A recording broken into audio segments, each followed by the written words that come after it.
സ്നേഹം, ദിവ്യസ്നേഹം, സ്നേഹം, ദിവ്യസ്നേഹം. ലൂക്കോസിന്റെ സുവിശേഷം 15-ാം അധ്യായം എടുത്ത് കാണിക്കുക. എടുത്തവർ ആദ്യം കാണിക്കൂ. Very good, very good, very good. നിങ്ങൾ ബൈബിൾ വായിക്കുന്നുവെന്ന് അതിൻ്റെ അർത്ഥം. നിങ്ങൾ പെട്ടെന്ന് വചനങ്ങൾ എടുക്കുന്നുണ്ടെങ്കിൽ വചനങ്ങൾ വായിക്കുന്നുണ്ടെന്നാണ് അതിൻ്റെ അർത്ഥം. എല്ലാ ദിവസവും ബൈബിൾ വായിക്കണം. നിങ്ങളുടെ ബൈബിളിൻ്റെ പേജുകൾ മുഷിഞ്ഞിരിക്കുകയാണെങ്കിൽ നിങ്ങളുടെ ഹൃദയം വൃത്തിയായിരിക്കുമെന്നാണ് അർത്ഥം. നിങ്ങളുടെ ബൈബിൾ പുതുതായിരിക്കുകയാണെങ്കിൽ നിങ്ങളുടെ ഹൃദയം മുഷിഞ്ഞിരിക്കുകയാണെന്നർത്ഥം. വെരി ഗുഡ്, ദൈവത്തിന് സ്തോത്രം. നിങ്ങളിൽ എത്ര ആളുകൾ ഇതിനു മുൻപ് മുടിയനായ പുത്രനെക്കുറിച്ച് പ്രസംഗങ്ങൾ കേട്ടിട്ടുണ്ട്? കൈ ഉയർത്താമോ? സ്തോത്രം, കൈ താഴ്ത്തു. എത്ര ആളുകൾ ഇതിനു മുൻപ് ഇഫ്താഹ് എന്ന വ്യക്തിയെക്കുറിച്ച് കേട്ടിട്ടുണ്ട്? കൈ ഉയർത്തുക. ഇഫ്താഹിനെ കുറിച്ച് പ്രസംഗം കേട്ടിട്ടില്ല. മുടിയനായ പുത്രനെ കുറിച്ചുള്ളതായ കഥ എല്ലാവർക്കും അറിയാം. ദൈവത്തിൻ്റെ വചനം എടുത്തു വച്ചുകൊണ്ട് നൂറുകണക്കിന് ദൈവദാസന്മാർ ആയിരക്കണക്കിന് പ്രസംഗങ്ങൾ നടത്തിയാലും എത്രമാത്രം പ്രബോധനങ്ങൾ നടത്തിയാലും കുറഞ്ഞു പോകാത്തത്, മഹത്വം കുറഞ്ഞു പോകാത്ത ഒരു സത്യമാണ് ദൈവത്തിൻ്റെ വചനം. ഓരോ തവണയും ദൈവത്തിൻ്റെ വചനങ്ങൾ പുതിയ കാര്യങ്ങൾ നമ്മെ പഠിപ്പിച്ചുകൊണ്ടേ ഇരിക്കുകയാണ്, പുതിയ വെളിപ്പാടുകൾ തരുന്നു. ഈ ദിവസം മറ്റൊരു വിഷയം ഞാൻ നിങ്ങളോട് പറയുവാനാണ് ആഗ്രഹിച്ചത്. എന്നാൽ കർത്താവ് എന്നോട് ഈ വചനം പറയാൻ പറഞ്ഞു. കർത്താവെ, അതെല്ലാവർക്കും അറിയാവുന്നതാണല്ലോ എന്ന് പറഞ്ഞപ്പോൾ പറഞ്ഞു, വീണ്ടും പറയുമെന്ന്. നമുക്ക് പല കാര്യങ്ങളും അറിയാം. റോഡിൻ്റെ വലതു ഭാഗത്തോടെ പോകണമെന്ന് അറിയാം. എന്നാൽ നടക്കുമോ? നടക്കില്ല. അതുകൊണ്ട് വീണ്ടും നാം പറഞ്ഞു കൊടുക്കണം വലതുവശത്തോടെ തന്നെ നടക്കണമെന്ന്. എന്താണ്? നമുക്ക് അറിയാമെങ്കിലും അറിയാവുന്ന ആ കാര്യങ്ങൾ നാം അനുസരിക്കുന്നില്ല എങ്കിൽ അതറിഞ്ഞിട്ടും കാര്യമില്ല. ശരിയല്ലേ? യേശുക്രിസ്തു പറഞ്ഞതായ ഒരു ഉപമയാണിത്. ഇവിടെ ഒരു പുത്രനെക്കുറിച്ച് പറയുന്നു. ഇതിൽ വലിയ ആഴമേറിയ സത്യങ്ങളും ആത്മീയ സത്യങ്ങളും ഒളിഞ്ഞു കിടക്കുന്നുണ്ട്. പരിശുദ്ധാത്മാവ് നമുക്കത് പഠിപ്പിച്ചു തരുന്നുണ്ട്. ഒരു പിതാവിന് 2 പുത്രന്മാരുണ്ടായിരുന്നു. അതിൽ ഇളയവൻ ഒരു ദിവസം വന്നിട്ട്, പിതാവേ, എൻ്റെ സ്വത്തിൻ്റെ ഭാഗങ്ങൾ എനിക്ക് നൽകുക എന്ന് പറഞ്ഞു. അധികാരം കാണിക്കുകയാണ്. മാതാവിനെക്കുറിച്ച് അവിടെ പറയുന്നതേയില്ല. മാതാവില്ലാതിരിക്കുമ്പോൾ വീണ്ടും വിവാഹം കഴിക്കാതെ ആ ആൺമക്കളെ വളർത്തി വലുതാക്കിയതായ ആ പിതാവ് സത്യത്തിൽ വളരെ ത്യാഗത്തോടുകൂടി, സ്നേഹത്തോടുകൂടി മക്കളെ നോക്കുകയാണ്. അതുമാത്രമല്ല, ഈ പിതാവ് സമ്പന്നനുമാണ്. അതായത് ആ വീട്ടിൽ ഒരു കുറവും ഇല്ല. പിന്നെ എന്തുകൊണ്ടാണ് ഈ മകൻ വന്നിട്ട് വീട്ടിൽ നിന്ന് പോവുകയാണെന്ന് പറഞ്ഞത്? എനിക്ക് പോകണം. ഒരുപക്ഷേ സമയത്ത്, മോനെ, എന്താണ് നിന്റെ പ്രശ്നം? എന്താണ് നിനക്കിവിടെ കുറവ്? കഴിഞ്ഞ ദിവസമല്ലേ പുതിയ ജീൻസ് വേണമെന്ന് പറഞ്ഞപ്പോൾ പുതിയത് ഞാൻ വാങ്ങിത്തന്നത്? പുതിയ ഷൂ വേണമെന്ന് പറഞ്ഞപ്പോൾ 3000 രൂപ കൊടുത്ത് വാങ്ങിത്തന്നുവല്ലോ. കൂളിംഗ് ഗ്ലാസ് വേണമെന്ന് പറഞ്ഞപ്പോൾ ഞാനത് വാങ്ങിത്തന്നുവല്ലോ. ക്യാപ്പ് വേണമെന്ന് പറഞ്ഞപ്പോൾ അത് ഞാൻ വാങ്ങിത്തന്നുവല്ലോ. നല്ല കോളേജിൽ നിനക്ക് അഡ്മിഷൻ വാങ്ങി അവിടെ ഞാൻ നിന്നെ പഠിപ്പിച്ചുവല്ലോ. സൂട്ട് വേണമെന്ന് പറഞ്ഞപ്പോൾ ഞാൻ വാങ്ങിത്തന്നുവല്ലോ. നിനക്ക് പച്ചക്കറി വേണ്ട, ചിക്കൻ മതി എന്ന് പറഞ്ഞപ്പോൾ ഞാനത് കറി വെപ്പിച്ച് തന്നല്ലോ. ഗുലാബ് ജാം വേണമെന്ന് പറഞ്ഞപ്പോൾ വാങ്ങിച്ചു തന്നല്ലോ. നിനക്ക് എന്താണ് മകനെ ഈ വീട്ടിൽ കുറവ് എന്ന് തീർച്ചയായും ആ പിതാവ് അവനോട് അന്വേഷിച്ചിരുന്നിരിക്കാം. എന്തുകൊണ്ടെന്നാൽ കർത്താവ് പറയുന്ന എല്ലാ കാര്യങ്ങളിലും, കർത്താവ് ചെയ്ത അത്ഭുതങ്ങളെല്ലാം എഴുതി വയ്ക്കുകയാണ് എങ്കിൽ അത് എഴുതാൻ വേണ്ടി ആ പുസ്തകങ്ങളെല്ലാം വയ്ക്കാൻ വേണ്ടി അലമാരികളല്ല, ഭൂലോകം മുഴുവനും മതിയാവില്ലെന്നാണ് പറയുന്നത്. നിങ്ങളത് വായിച്ചിട്ടുണ്ടോ? യോഹന്നാന്റെ സുവിശേഷം 21-ാം അധ്യായം 25-ാം വാക്യം. യേശു ചെയ്തത് മറ്റ് പലതും ഉണ്ട്. അത് ഓരോന്നായി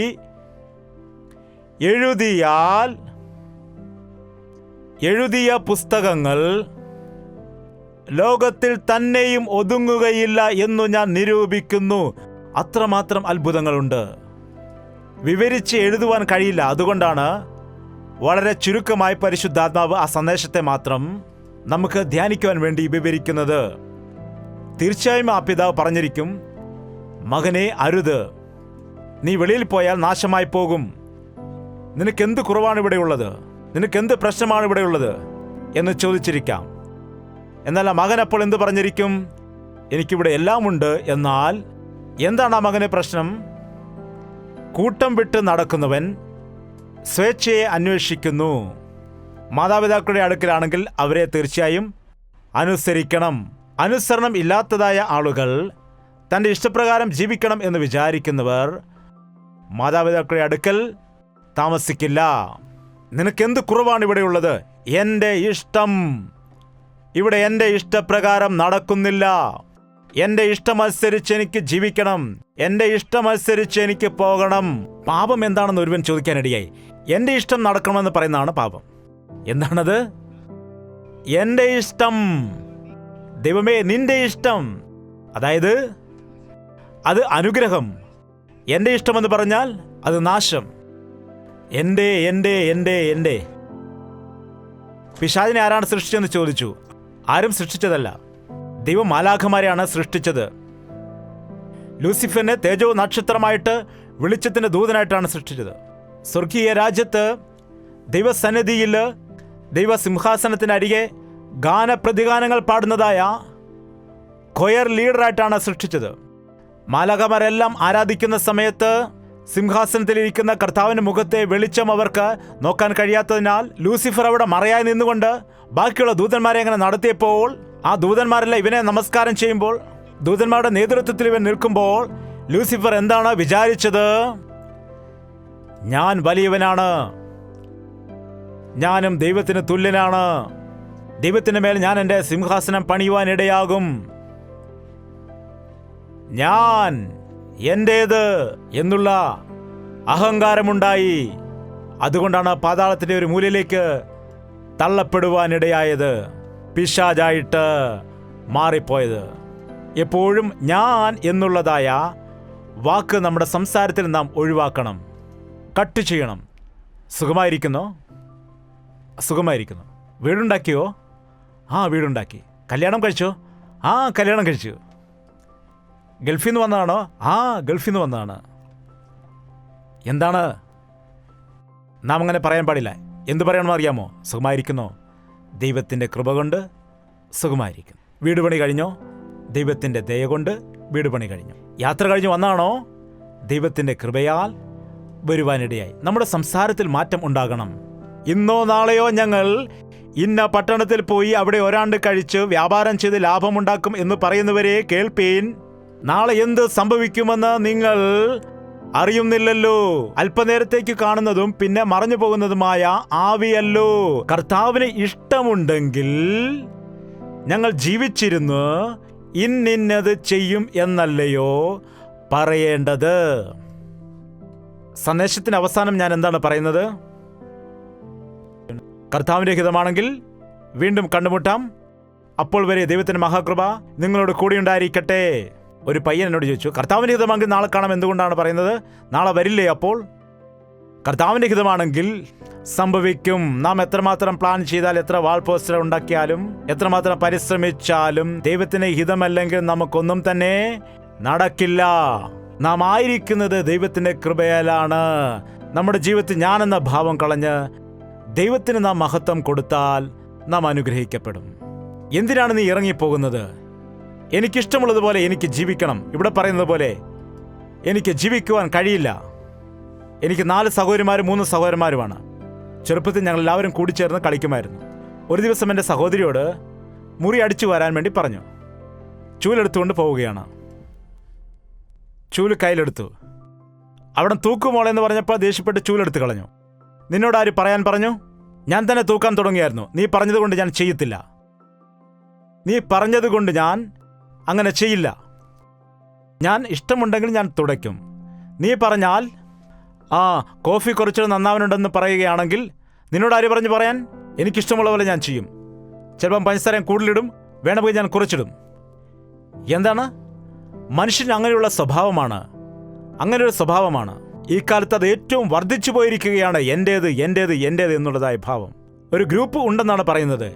എൻ്റെ ഇഷ്ടം, എൻ്റെ ജീവിതം, എൻ്റെ സുഖം, എൻ്റെ ഇഷ്ടം, എൻ്റെ ജീവിതം എന്ന് പറഞ്ഞ ഒരു കൂട്ടരുണ്ടെന്ന്. കല്യാണം കഴിഞ്ഞാൽ എന്താണ്?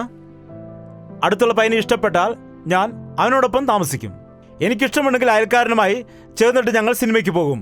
അതൊന്നും ചോദിക്കണ്ട, അത് എൻ്റെ ഇഷ്ടമാണ്. നീ ആരാണ് എന്നോട് ചോദിക്കാൻ കല്യാണം കഴിച്ചെങ്കിൽ എന്ന് പറയാറുണ്ട്. ഇപ്പോൾ പുതിയൊരു നിയമം വന്നിട്ടുണ്ട്. നിങ്ങൾക്കത് അറിയാമോ ഇല്ലയോ എന്ന് എനിക്കറിയില്ല. എന്താണെന്ന് വെച്ചാൽ, രണ്ടുപേർ ഇഷ്ടമാണെങ്കിൽ അവർ വ്യഭിചാരം ചെയ്താലും അത് വ്യഭിചാരം അല്ലെന്നാണ് പറയുന്നത്. അയ്യോ, രണ്ട് ആൺകുട്ടികൾ തമ്മിൽ സ്നേഹിച്ച് കല്യാണം കഴിച്ചാൽ കുഴപ്പമില്ല, കല്യാണം കഴിക്കാം. പെൺകുട്ടികൾ തമ്മിൽ കഴിക്കാം, കുഴപ്പമില്ല. ഇതെന്താണത്? രണ്ട് ആൺകുട്ടികൾ തമ്മിൽ കല്യാണം കഴിക്കുകയോ, രണ്ട് പെൺകുട്ടികൾ തമ്മിൽ കല്യാണം കഴിക്കുകയോ, രണ്ടുപേരും പാനിട്ടുകൊണ്ട് കല്യാണം കഴിക്കും, രണ്ടുപേരും സാരി എടുത്തുകൊണ്ട് കല്യാണം കഴിക്കുന്നു. എന്തൊരു ലോകമാണിത്? ഇതെന്തൊരു ലോകമാണ്? ഇതെന്റെ ഇഷ്ടമെന്നുള്ള ലോകമാണ്. ഇത് ദൈവത്തിന്റെ ഹിതം അല്ല, ഇത് ദൈവത്തിന്റെ ഇഷ്ടമല്ല, ഇത് പാപമാണ്. എന്ത് പാപം? ഇത് എന്റെ ഇഷ്ടം. പാപവുമില്ല, ഒന്നുമില്ല. ഇതാണ് ഇപ്പോഴത്തെ ലോകം. ലോകത്തിൽ അവർക്കിഷ്ടമുള്ളതുപോലെ അവർ പ്രവർത്തിക്കുകയാണ്. നമുക്ക് എഴുന്നേറ്റ് നിൽക്കാം, പ്രാർത്ഥിക്കാം. പ്രാർത്ഥന. എൻ്റെ കുടുംബത്തിൽ സമാധാനമില്ല, എൻ്റെ മക്കൾക്ക് അനുഗ്രഹമില്ല, ഭാര്യാഭർത്തക്കന്മാരായ ഞങ്ങളുടെ മധ്യയിൽ സമാധാനം ഇല്ല, ഞങ്ങളുടെ ഭവനത്തിൽ കുടുംബ പ്രാർത്ഥനയില്ല. ഞങ്ങൾ വലിയ ദൈവമാണെന്നൊക്കെ പറയുന്നു, എന്നാൽ ഞങ്ങളുടെ ജീവിതത്തിൽ മാനസാന്തരമില്ല. സഹായിക്കണമേ കർത്താവേ. യൗവനക്കാരെ, നിങ്ങൾ വായി തുറന്ന് പ്രാർത്ഥിക്കൂ. എൻ്റെ ഇഷ്ടം, എൻ്റെ ഇഷ്ടം, എൻ്റെ ഇഷ്ടമെന്ന് പറഞ്ഞ വീട്ടിൽ നിന്ന് ഇറങ്ങിപ്പോയി എന്തു ചെയ്യാനാണ്? എന്തു നിനക്ക് സാധിക്കുവാൻ കഴിക്കും? മാതാപിതാക്കളെ എതിർത്തുകൊണ്ട്, മാതാപിതാക്കളെ ദുഃഖപ്പെടുത്തി നിന്റെ ജീവിതത്തിൽ നിനക്കൊന്നും സാധിക്കാൻ കഴിയില്ല. നിന്റെ മാതാപിതാക്കളോട് നീ ക്ഷമയാചിക്കൂ. പ്രിയ സഹോദര, ഭാര്യ മക്കളെയും ഉപേക്ഷിച്ച് അവരെ നീ പരിഗണിക്കാതെ നീ മദ്യപിച്ച് തോന്നിയതുപോലെ നടന്നിട്ട് എന്താണ് നീ സാധിച്ചത്? നീ കിടപ്പിലായ നിന്നെ ആരാണ് സഹായിക്കുന്നത്? നിന്റെ ഭാര്യയും മക്കളും മാത്രമല്ലയോ? നിന്റെ ഭവനത്തിലേക്ക് മടങ്ങി വരൂ. നിന്റെ ഭാര്യയോട് മക്കളോട് ക്ഷമ ചോദിക്കൂ. കുടുംബം കെട്ടിപ്പണിയൂ. കുടുംബത്തെ നിലനിർത്തൂ. ഇന്ന് നിനക്ക് വേണ്ടി ഒരു അത്ഭുതം ചെയ്യുമെന്ന് ദൈവം പറയുന്നു. നിന്റെ പരിശുദ്ധാത്മാവിനെ ഞങ്ങളിലേക്ക് അയക്കണമേ കർത്താവേ. എന്റെ ഇഷ്ടമല്ല, നിന്റെ ഇഷ്ടം തന്നെ നിറവേറുമാറാകട്ടെ.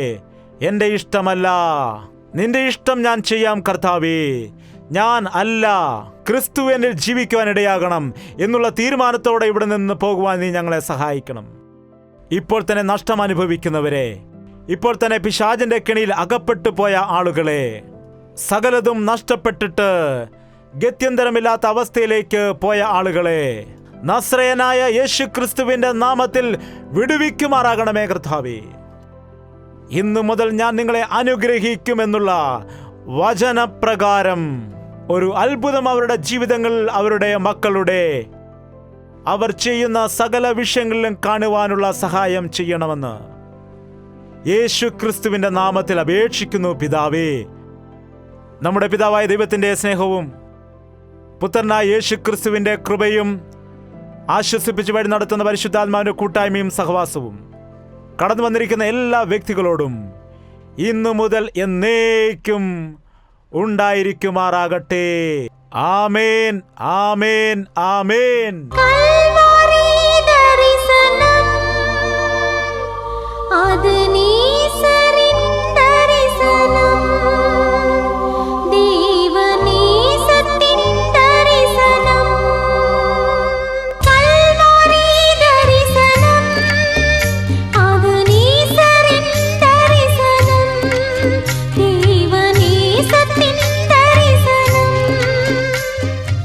യേശുവേ, യേശുവേ, യേശുവേ,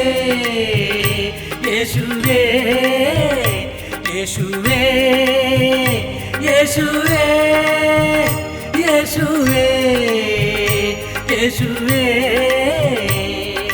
നിന്നെ നിന്നെ എന്നും ഞാൻ സേവിക്കും. നീ മാത്രം രാജാവെന്നും.